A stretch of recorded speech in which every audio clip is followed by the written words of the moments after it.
sommaire de ce journal, du 3 au 5 mars 2022 se tiendra à Abidjan, en Côte d'Ivoire, le premier salon de la mobilité en Afrique, une initiative de la maison de communication Bicom. La fondation BOA Bank of Africa rénove le groupe scolaire Lokwa dans la commune de Yopougon à hauteur de 57 millions de francs CFA. Et puis à Kong, dans le nord de la Côte d'Ivoire, la fondation Lonasi offre un complexe sportif de 194 millions de francs CFA.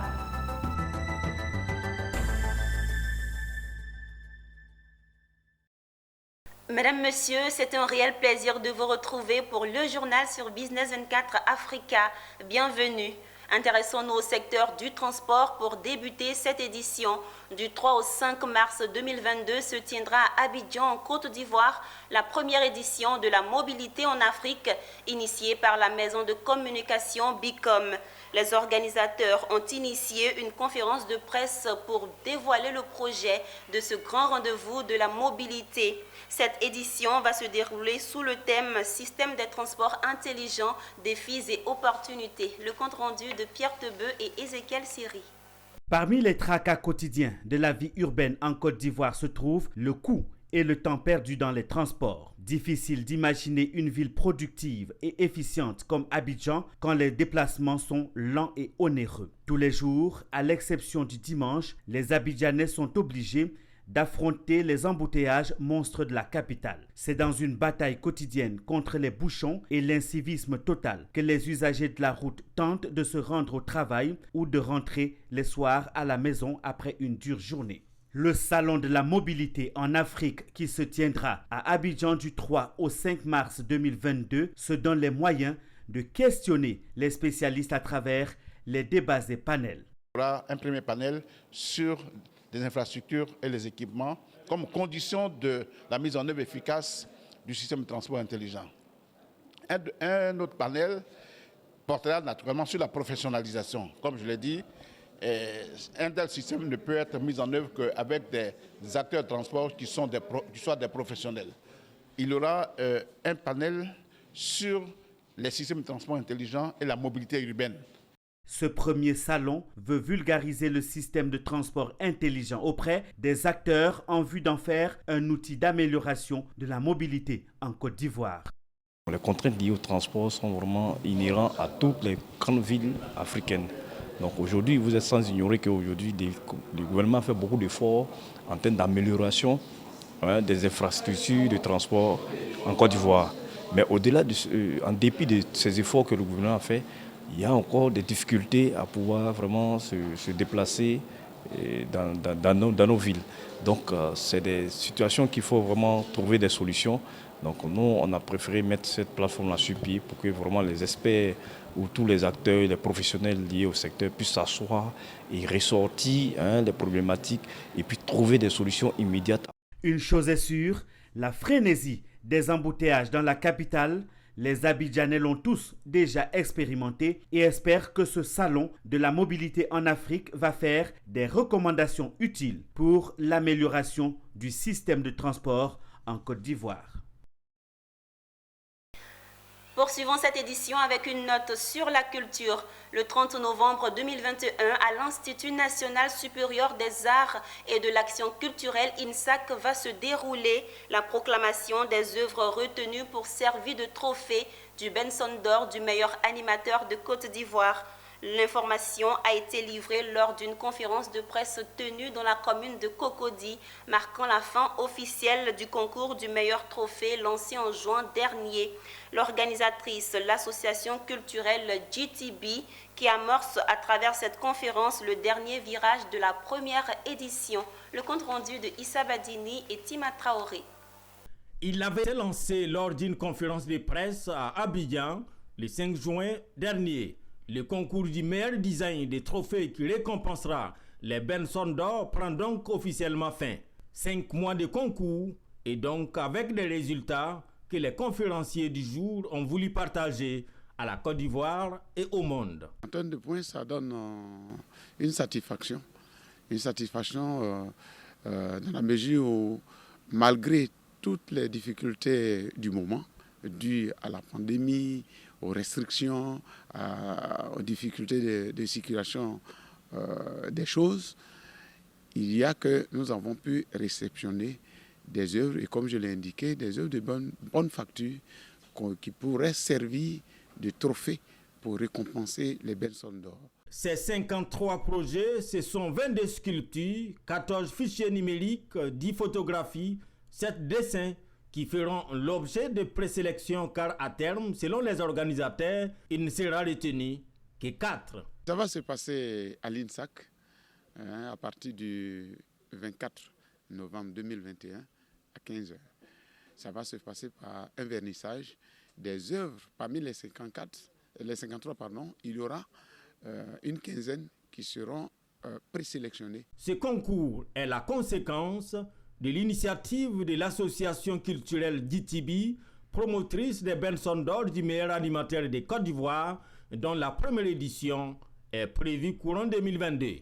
Co-conférencier pour le secrétaire général de l'association, les préparatifs vont bon train. Les préparatifs vont bon train, tout se passe bien, nous sommes en relation avec beaucoup de partenaires avec lesquels nous sommes en train de préparer les différentes étapes.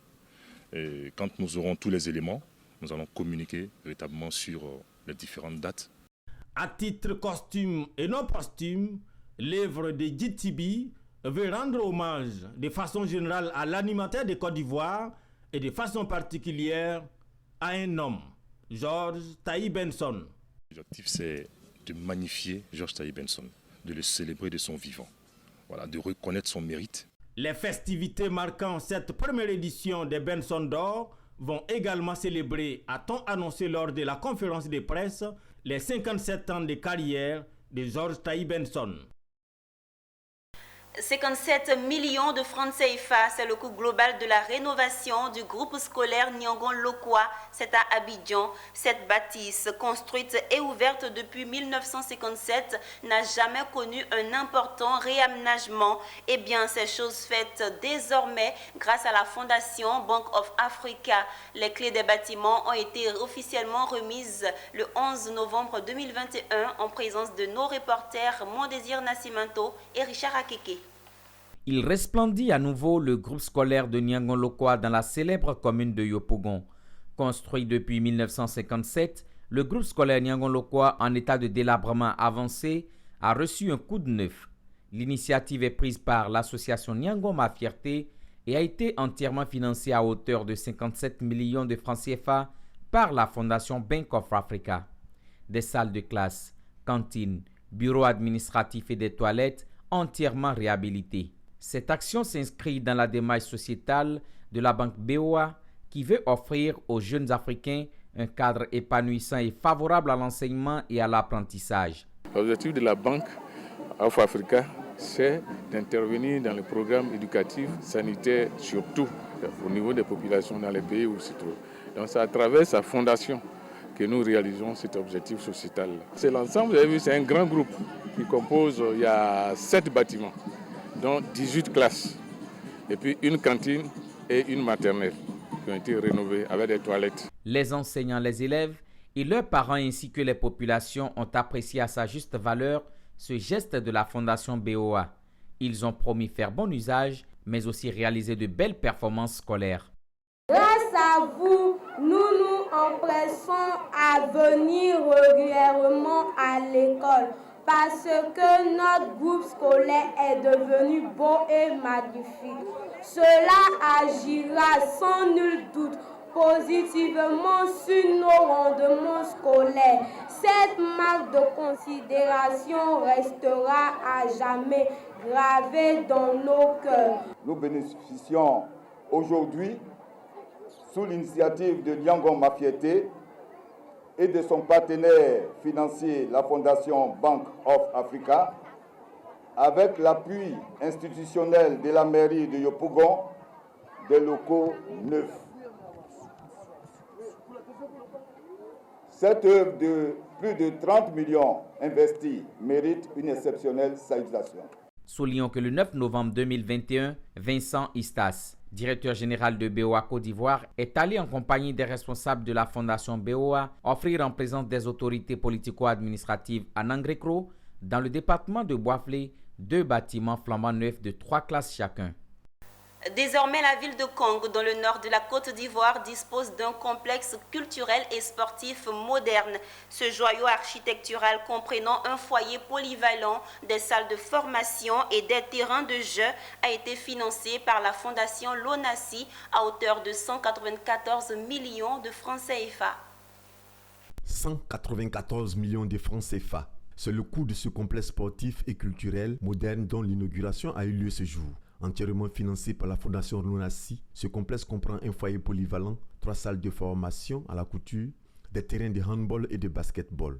Une réalisation qui réjouit le directeur général de la Lonassi et président de la fondation. Pour moi, je me réjouis de l'opportunité donnée à la fondation Lonassi d'apporter sa modeste contribution à l'amélioration du bien-être de la population et à la transformation qualitative de la belle cité de Kong.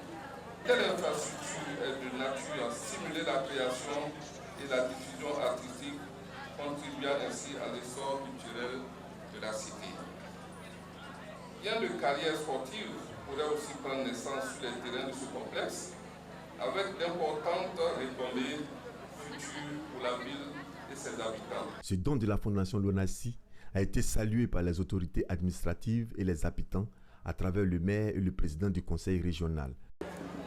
Je voudrais saluer et remercier tout spécialement le directeur général de la Lonassi, mon très cher frère Draman Koulibaly, pour la dynamique de performance impulsée au niveau de sa structure, ainsi que toutes les actions de bienfaisance réalisées sur toute l'étendue du territoire national en cohérence avec la devise de la Lonassi, le bonheur partagé.